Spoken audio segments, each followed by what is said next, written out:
So, verbal language probably developed 100,000 years ago. But what about written languages? Where do they come from? Well, writing as we know it now wasn't always so simple. Nearly 20,000 years ago, in a cave in modern-day France, ancient humans made elaborate paintings of animals on the walls and ceilings. And while historians have never truly understood their meanings, these stand as some of the earliest known attempts by humans to write down their ideas. Over in Asia, the Chinese writing system began about 3,000 years ago. Each Chinese character represents a picture, requiring the reader to memorize thousands of characters. The Chinese writing system is very complicated and requires years of study to master. Despite that, it spread all around Asia to places like Japan and Korea.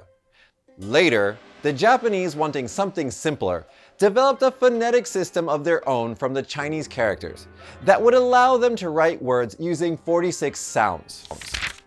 Hundreds of years after that, monks and officials looking for a quicker way to write documents and letters developed katakana for use in official correspondences.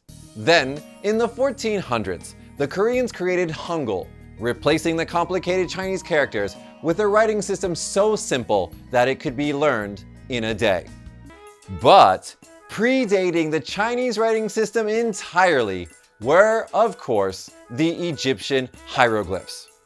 These beautiful, complex, and colorful glyphs are thought to be 2,000 years older than the Chinese writing system, so over 5,000 years old. These extremely complicated characters were simplified and adopted by the Greeks around 3,000 years ago. The Greek alphabet became a collection of characters that represented sounds, allowing people to spell out words similar to Japanese hiragana. A short time later, the Romans adopted the Greek alphabet. And Romans, being Romans, they conquered lots of Europe, including a little island to the north called Britannia, or Britain, also known as England. And they gave the English the alphabet.